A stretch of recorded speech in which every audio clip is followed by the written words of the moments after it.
이 시간 하나님께서 우리에게 주시는 말씀은 신약성경 요한복음 11장 17절부터 44절까지 말씀입니다.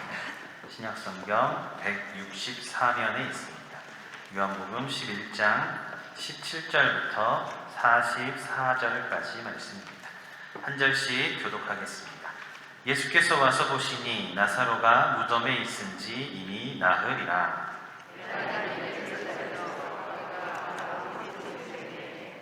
많은 유대인이 마르다와 마리아에게 그 오라비의 일로 위문하러 왔더니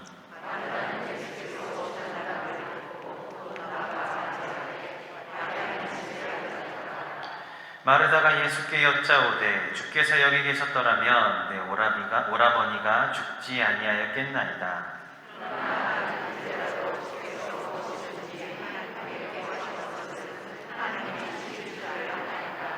예수께서 이르시되 내 오라비가 다시 살아나리라.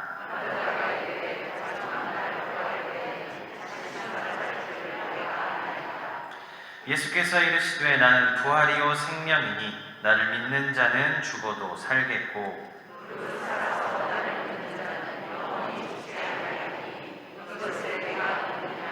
이르되 주여 그러하외다. 주는 그리스도시요 세상에 오시는 하나님의 아들이신 줄 내가 믿나이다.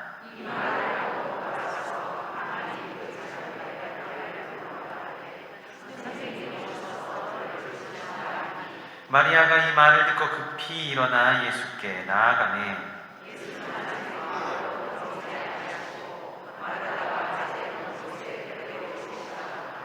마리아와 함께 집에 있어 위로하던 유대인들은 그가 급히 일어나 나가는 것을 보고 곡하러 무덤에 가는 줄로 생각하고 따라가더니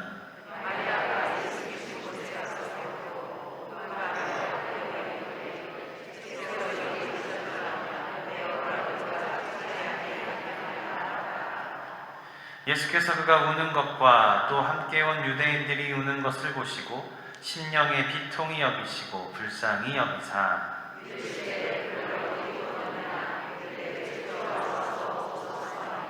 예수께서 눈물을 흘리시더라.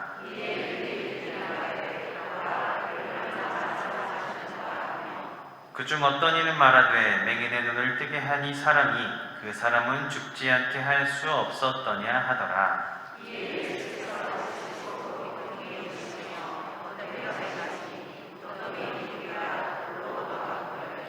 예수께서 이르시되 돌을 옮겨 놓으라 하시니 그 죽은 자의 누이 마르다가 이르되 주여 죽은 지가 나흘이 되었으니 벌써 냄새가 나나이다.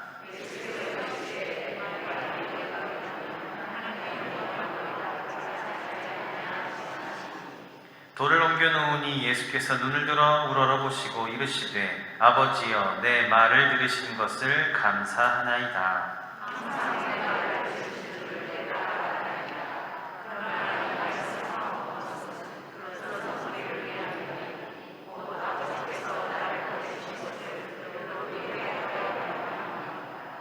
이 말씀을 하시고 큰 소리로 나사로야 나오라 부르시니 죽은 자가 수족을 배로 동인채로 나오는데 그 얼굴은 수건에 쌓였더라. 예수께서 이르시되 풀어놓아 다니게 하라 하시니라.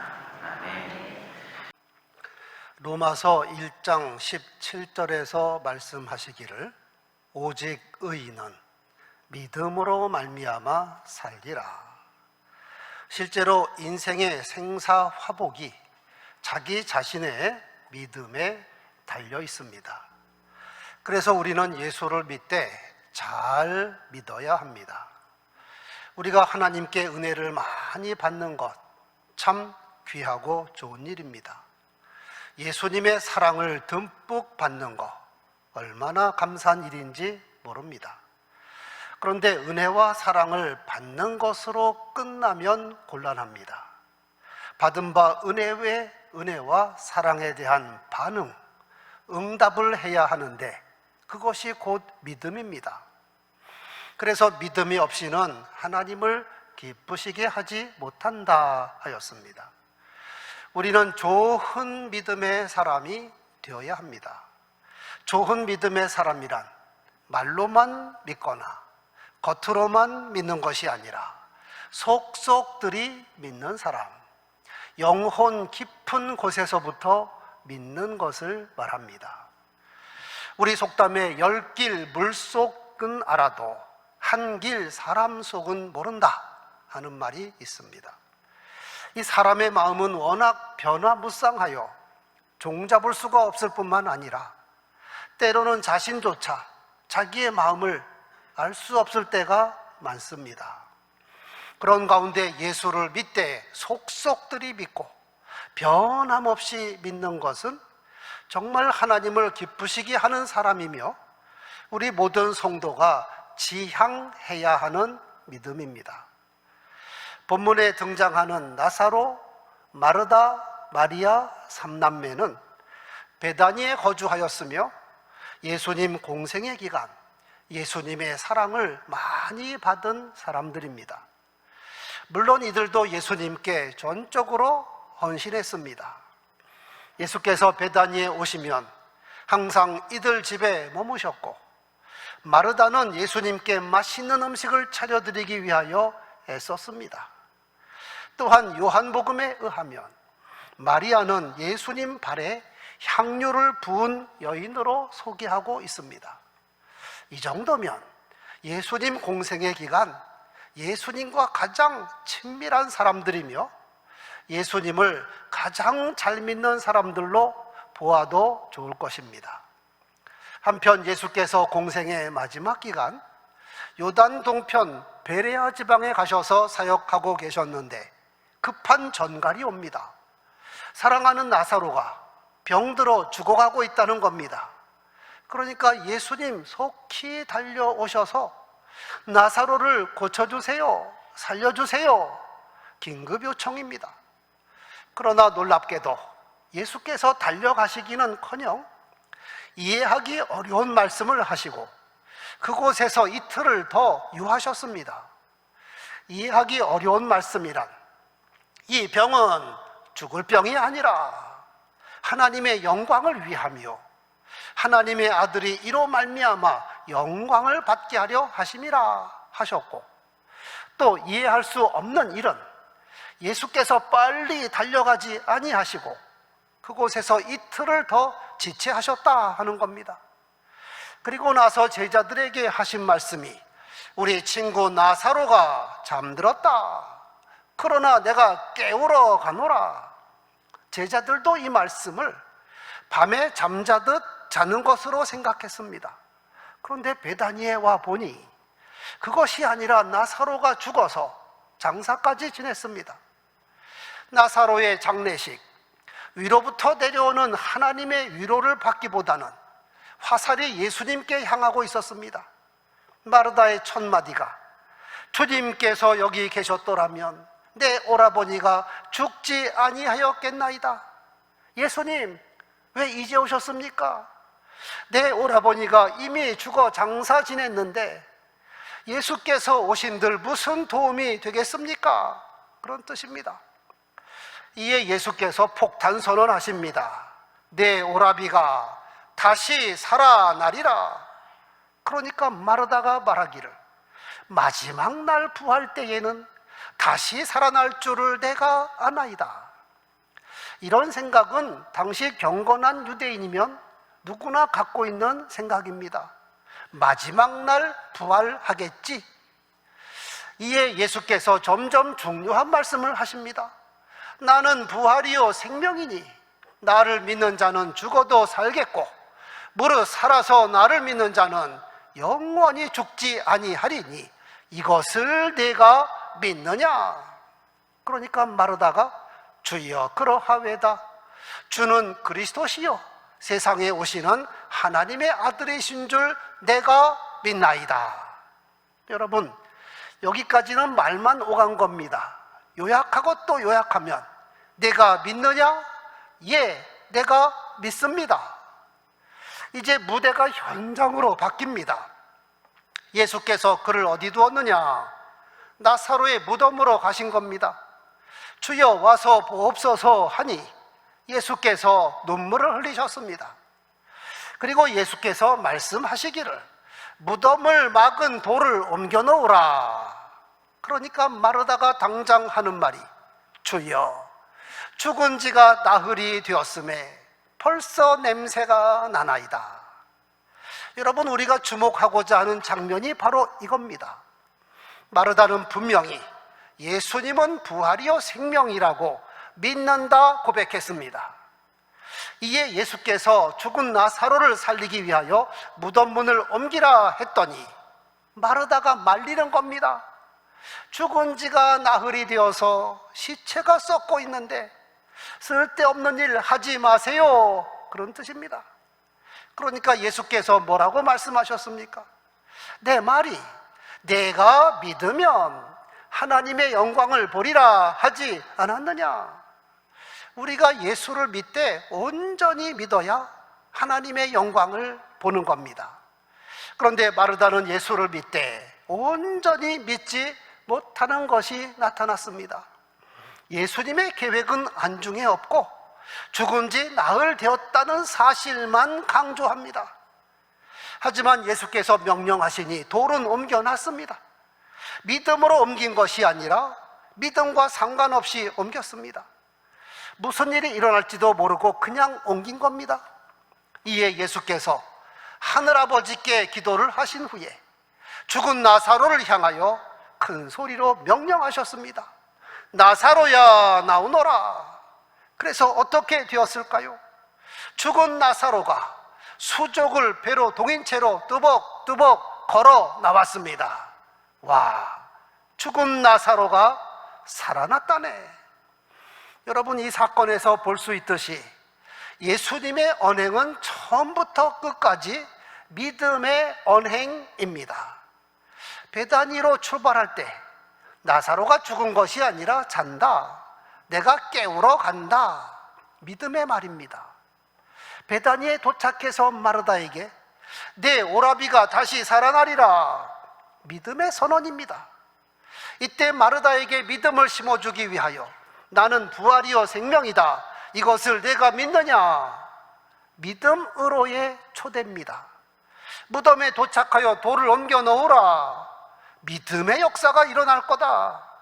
그리고 죽은 나사로를 향하여 나사로야, 나오너라, 믿음의 주이신 예수께서 믿음으로 선언하셨습니다. 그랬더니 예수님 믿음대로 이루어졌습니다. 죽은 나사로가 살아났습니다. 믿음의 역사가 일어났습니다. 그런데 여러분, 예수를 믿되 속속들이 믿지 못하는 상주 마르다는 믿음 없는 말을 함으로 예수께서 이루시고자 하는 믿음의 역사를 가로막더라, 이 말입니다. 마르다도 그렇고 우리들도 그렇고 부족한 믿음의 사람들입니다. 그런데 우리가 믿는다 하면서도 예수께서 이루시고자 하는 믿음의 역사를 가로막을 때가 많다는 겁니다. 이 지점에서 관련된 사건 또 하나를 살펴보면 마가복음 9장에도 기록하였고 마태복음 17장에도 기록하였는데 귀신 들린 아이의 아버지입니다. 예수께서 세 제자를 데리고 높은 산에 올라가 변형하신 후 산에서 내려오니 큰 무리가 모여서 웅성거리고 있었습니다. 무슨 일인가 보니 귀신 들려 말을 못하게 하는 귀신 들린 아이를 둔 아버지가 자기 아들을 고쳐달라고 예수님께 찾아왔는데 예수님은 산에 가셔서 만날 수가 없고 남아있던 제자들에게 아들을 고쳐달라고 요청했습니다. 그런데 예수의 제자들이 아무리 애써도 귀신이 나가지 않는 겁니다. 그 아버지의 말입니다. 내가 선생님의 제자들에게 귀신을 내쫓아 달라고 말했던데 그들이 능히 하지 못하더이다. 이때 예수께서 하신 말씀을 주목하시기 바랍니다. 믿음이 없는 세대여, 내가 얼마나 너희와 함께 있으며 얼마나 너희를 참으리요. 결국 믿음의 문제라는 겁니다. 이에 예수께서 그 아이를 데려오라. 아이를 데려오니 귀신이 예수를 보고 심히 경련을 일으켰습니다. 그러더니 아이가 땅에 엎드러져 구르며 거품을 흘리는지라. 귀신이 마지막 발악을 하는 겁니다. 이런 상황에서 그 아버지가 다시 예수님께 요청합니다. 주님, 무엇을 하실 수 있거든 우리를 불쌍히 여기사 도와주옵소서. 할 수 있는 대로 빨리 아들을 고쳐주세요. 이에 예수께서 할 수 있거든이 무슨 말이냐? 믿는 자에게 능치 못함이 없느니라. 예수님에게 할 수 있거든 이란 표현을 사용한 것은 예수님의 능력을 온전히 믿지 못하는 겁니다. 예수님의 능력이 제자들의 능력보다는 낫겠지만 예수님 능력 범위 내에서 힘껏 도와달라 하는 그런 뜻입니다. 여러분, 예수님의 능력에는 문제 없습니다. 예수님의 능력은 온전하고 무한하십니다. 문제는 관련된 사람의 믿음의 문제입니다. 이 아버지는 금방 깨달았습니다. 그래서 정정하여 요청하기를 내가 믿나이다. 나의 믿음 없음을 도와주소서. 예수님이 전능자이심을 내가 믿도록 나의 믿음부터 치료하셔서 내게 온전한 믿음을 주옵소서.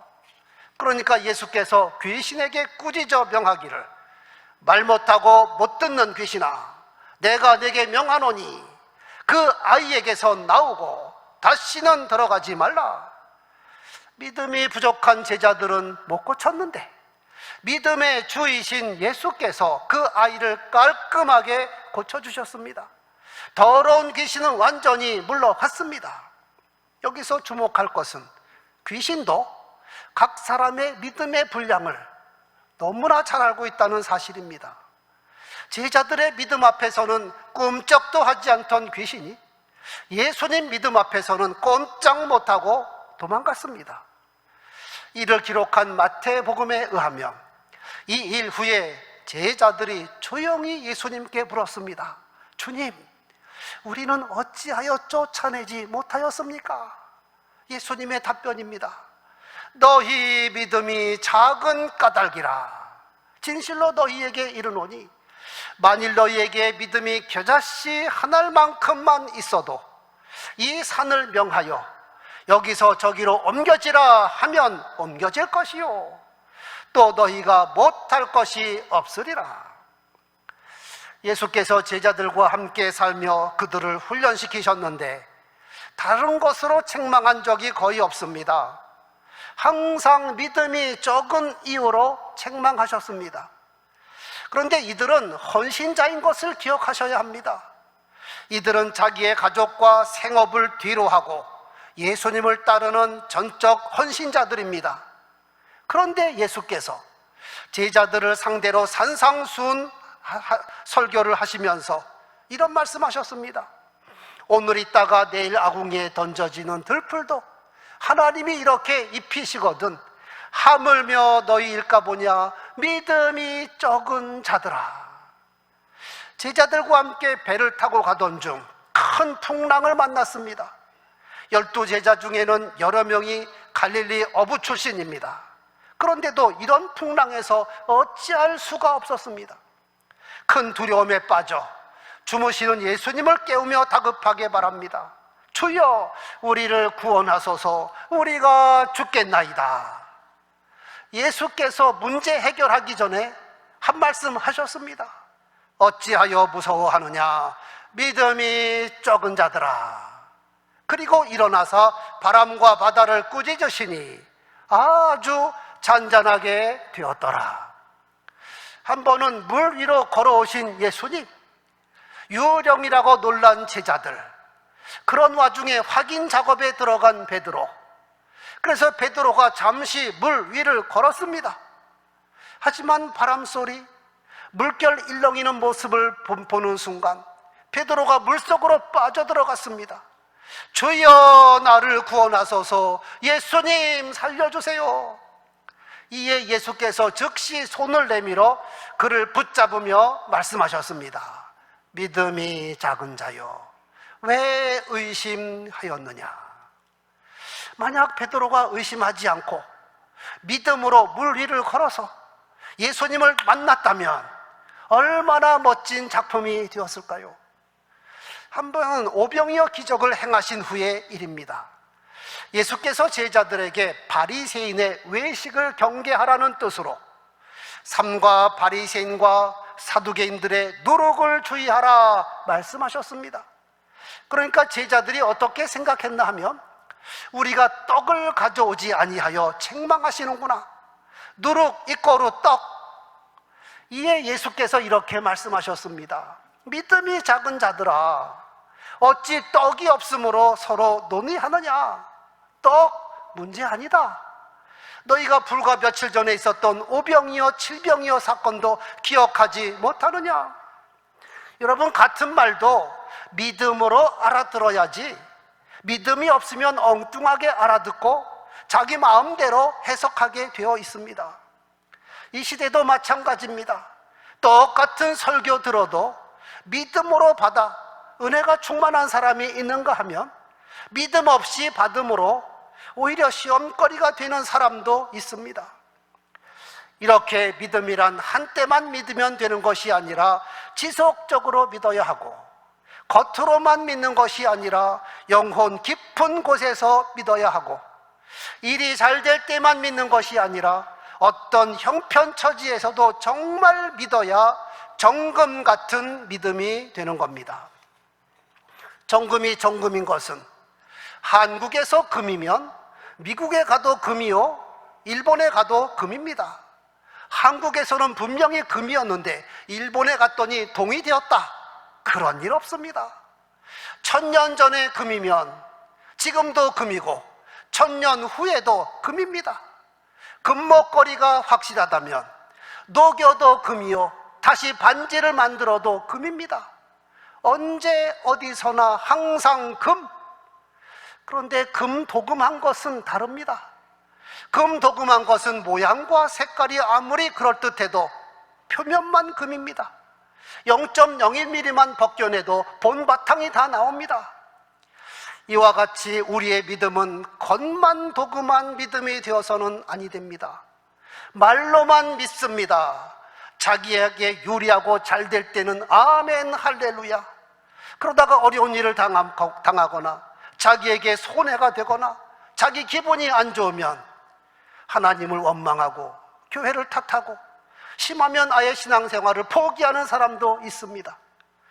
그래서 직분자를 세울 때에는 반드시 그 사람의 믿음을 검증하라 하였습니다. 디모데전서 3장. 이와 같이 집사들도 정중하고 일구이연하지 아니하고 술에 임박히지 아니하고 더러운 일을 탐하지 아니하고 깨끗한 양심의 믿음의 비밀을 가져야 할지니, 믿음의 비밀을 가져야 할지니, 이에 이 사람을 먼저 시험해보고 그 후에 책망할 것이 없으면 집사의 직분을 맡게 하라 하셨습니다.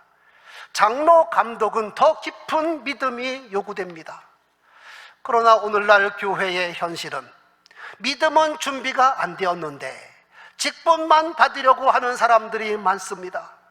직분보다 10배, 100배 중요한 것이 믿음에도 불구하고 말입니다.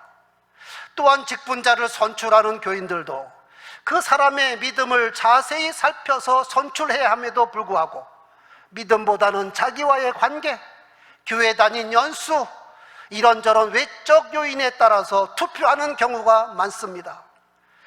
그렇게 일꾼을 세우면 교회의 부실로 이어지게 되어 있습니다. 예수님의 언행은 처음부터 끝까지 믿음으로 이어지고 있는데 하나님께서는 정금 같은 믿음의 사람을 찾고 계신데 믿음이 부실한 교인과 직분자가 많은 교회는 오히려 세상 사람들에게 부끄러움을 당하는 교회가 되는 겁니다. 한편 믿음을 강조하다 보면 부담을 갖는 교인이 많다는 것 저도 잘 압니다. 그러나 좋은 믿음을 갖는다는 것이 결코 어려운 일이 아닙니다. 단순하게 전폭적으로 믿으면 되는 겁니다. 이것이 믿음의 신비요, 믿음의 비밀입니다. 다시 본론으로 돌아오면 죽은 나사로를 살리는 것은 예수께서 하시는 일입니다. 예수님의 일입니다. 여기에 사람의 도움이 전혀 필요 없습니다.